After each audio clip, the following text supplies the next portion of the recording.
రెండో ప్రపంచ యుద్ధం తర్వాత ప్రపంచ శాంతి పరిరక్షణ, అంతర్జాతీయ సహకారం, ప్రపంచ దేశాల మధ్య సమన్వయం, వివిధ సమస్యలను శాంతియుతంగా చర్చల ద్వారా పరిష్కరించుకోవడం కోసం 1945 అక్టోబర్ 24న ఐక్యరాజ్య సమితి ఏర్పడింది. ఈ ఐక్యరాజ్య సమితిలో మొత్తం 6 ప్రధాన విభాగాలు ఉంటాయి. అవి సాధారణ సభ, భద్రతా మండలి, ఆర్థిక సామాజిక మండలి, ధర్మకర్తవ్య మండలి, అంతర్జాతీయ న్యాయస్థానం, సచివాలయం. మనం ఈరోజు ఈ వీడియోలో ఐక్యరాజ్య సమితికి సంబంధించిన ముఖ్యమైన ఇంపార్టెంట్ ప్రాక్టీస్ బిట్స్ అనేవి చూద్దామండి. మొదటి ప్రశ్న, ఐక్యరాజ్య సమితి ఆవిర్భవించిన తేదీ ఏది? ఆన్సర్ 1945 అక్టోబర్ 24న ఐక్యరాజ్య సమితి ఆవిర్భవించింది. తర్వాతి ప్రశ్న, ఐక్యరాజ్య సమితి ప్రధాన కార్యాలయం ఎక్కడ ఉంది?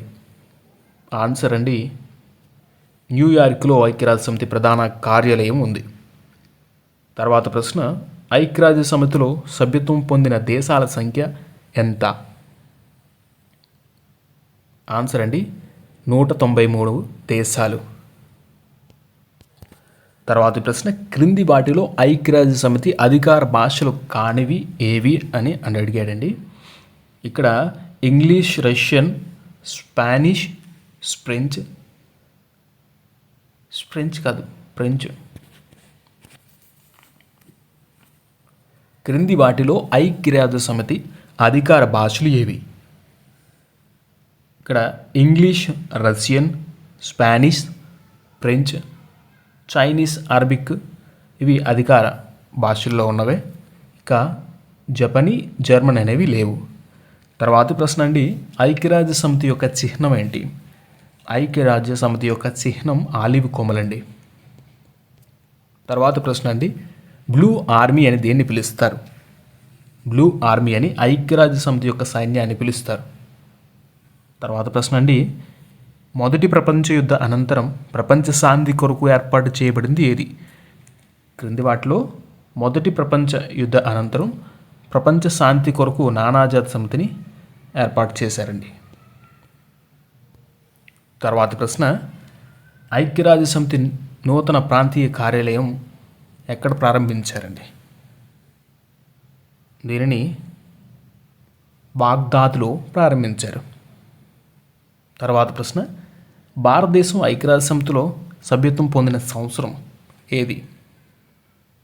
భారతదేశం 1945లో ఐక్యరాజ్య సమితిలో సభ్యత్వం పొందింది. తర్వాత ప్రశ్న అండి, ఐక్యరాజ్య సమితి చార్టర్ను ఎక్కడ రూపొందించారు?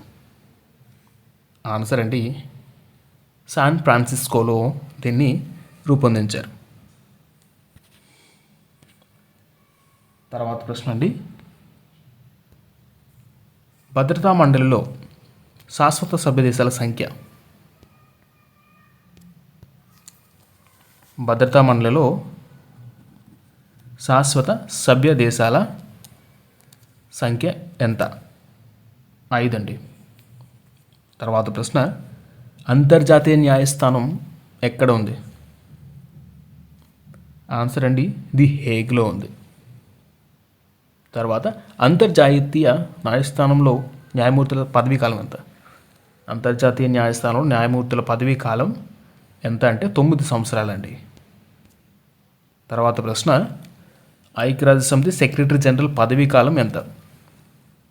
పదవీ కాలం అండి 5 సంవత్సరాలు.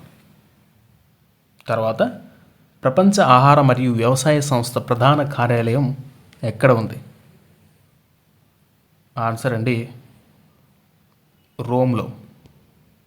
తర్వాత ప్రశ్న, యూనివర్సిటీ ఆఫ్ పీస్ గల ప్రదేశం ఎక్కడ ఉంది? కోస్టారికాలో ఉందండి. తర్వాత పదవిలో ఉండగా మరణించిన ఐక్యరాజ్య సమితి సెక్రటరీ జనరల్ ఎవరు? ఇతనండి డాగ్ హమర్షీల్డ్. తర్వాత ఐక్యరాజ్య సమితి తొలి సెక్రటరీ జనరల్ ఎవరు? ఆన్సర్ అండి, ట్రిగ్వేలీ. తర్వాత ఐక్యరాజ్య సమితి secretary general Ban Ki Moon ఏ దేశస్థుడు? ఐక్యరాజ్య సమితి సెక్రటరీ జనరల్గా పనిచేసిన బాన్ కీ మూన్ ఏ దేశస్థుడు? ఆన్సర్ అండి దక్షిణ కొరియా. తర్వాత ప్రశ్న అంతర్జాతీయ విద్యా బ్యూరోగా పేరుగాంచిన యుఎన్ఓ అనుబంధ సంస్థ ఇది. అంతర్జాతీయ విద్యా బ్యూరోగా పేరుగాంచిన యుఎన్ఓ అనుబంధ సంస్థ ఏది? ఆన్సర్ అండి యునెస్కో. తర్వాత ఐక్యరాజ్య సమితి సెక్రటరీ జనరల్ పదవికి పోటీ చేసిన ఏకైక భారతీయుడు ఎవరు? ఆన్సర్ అండి శశి థరూర్.